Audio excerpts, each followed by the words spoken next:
what makes a good anthem really is it needs to be filled with emotion. You need to connect with the audience, and it represents a party. So really, it needs to follow a theme. It needs to have nice vocal. It needs to have a really catchy melody, something that people can follow on with. And I just think all of these things really make a really good anthem.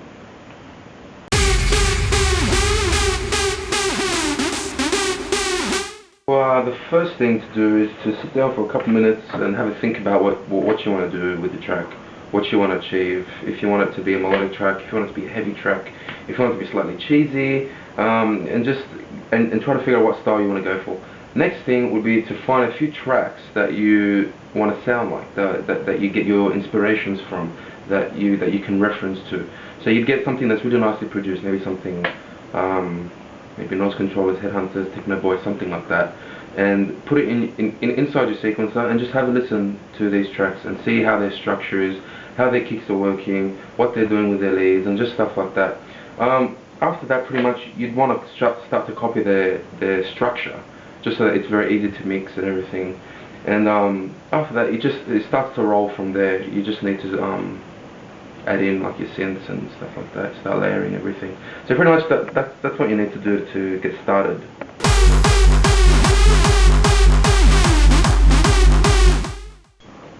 Basically, it depends on the track itself. You know, if things are flowing really well, then the track could get done in a couple of days. But if you have a lot of problem solving and troubleshooting to do, then it could take up to a month, 2 months, whatever. And yeah, I guess it all just depends on your drive and the way that you are working in the studio and how comfortable you are working in your studio. But like, if you're gonna finish it in 2 months, just make sure you have it finished by Defqon, because it would be pretty bad.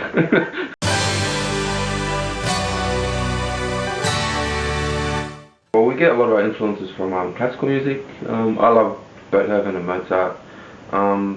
You can, just from music, movies, audiobooks, like birds, poems, animals, cats, dogs, dishwashers. Yeah.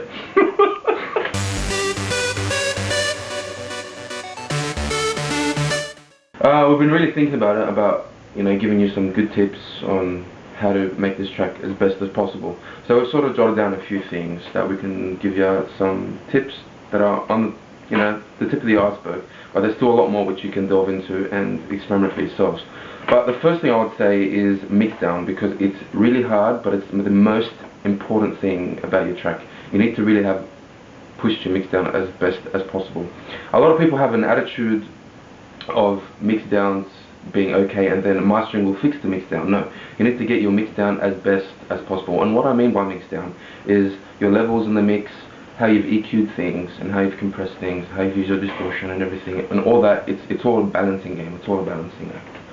So next I'd say really is to take the time to create your sounds, create them properly, and it's not about the tools that you are using exactly. It's mainly how you use those tools, how you use that distortion, and how you use that EQ. What you do before distortion, what you do after distortion. So I'm giving away a few tips here, but it's just if you get stuck on something, don't be afraid to just go to Google and research, and just because sometimes you'll be surprised at the info you can get. Even YouTube tutorials are good. Some people on YouTube give really good tips and hints about how to make hardstyle, how to make melodies, how to make kicks and stuff like that. I mean, they're probably not the most helpful, but they help. So, if you want to check them out, then go check those out. And I'm pretty sure you can find some Steinberg tutorials and stuff online too. So if you're just a little bit confused with how to use some features of Cubase, like say for example the mixer or the inserts or the sends or anything, you could just watch some tutorials and they'll teach you about that. Pretty simple, it's pretty cool. Yeah. Also, it takes time for your hearing to adjust in the studio, so it'll take some time for you to actually adjust and to be able to hear the things that we do, pay attention to the things that we do. So the more time in the studio, the better. So try to spend as much time in the studio as you can to make this track. And lastly, I would have to say reference mixing. And what I mean by reference mixing is get a track in that you want your track to sound like, and make sure it has awesome production, and then once you finish your track, as you're mixing down your track, you just switch between the tracks. So you solo that track, listen, okay, what's his kick sound like, and then listen back to your kick. Okay, my kick doesn't have enough top, so I need to put my top a bit louder. My bass needs more sub. My leads need more high in comparison to him. So it's all a big balancing game. They're pretty much the main tips that I would give.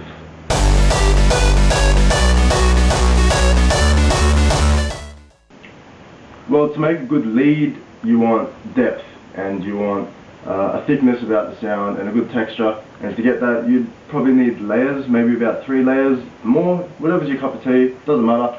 But we've hit about 8. Yeah, a few times. So it worked out well. Yeah, it works out really well. It just depends on the track, I guess. It depends on the lead. So it gives it a real nice thick texture. And once you have that thick texture, you know, you find that your lead drives a lot better, and actually it just sounds more anthemish in the end. But you know, to get that sound, you'd like to go into your synth, into the actual VST itself, and play with things like detune, change the octave, transpose if you have to, just fuck around with them things. Yeah. Well, detuning is really important with getting those leads because what an actual detune does, with your oscillator, you'll have so many voices that you can use. And say you have 8 voices.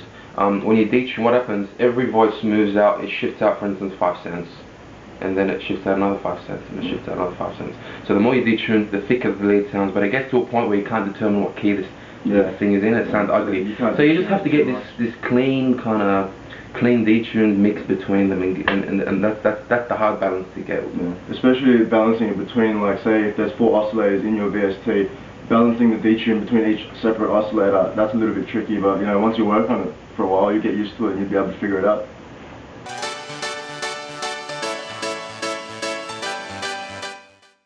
Alright guys, we've given you a whole bunch of tips on what to do to write this anthem, and now I think it's time to show you how to make a kick. So first of all, what we're going to do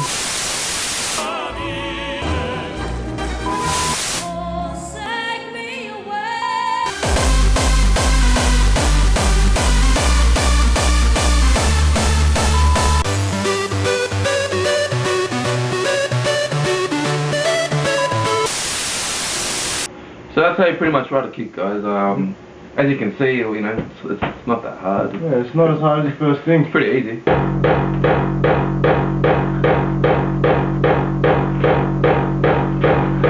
Defqon.1 Australia. Just work hard and give it your best shot. Spend a lot of time in the studio, and if it's good, we'll play it at Defqon.1. Yeah, so hit that studio right now. Come on.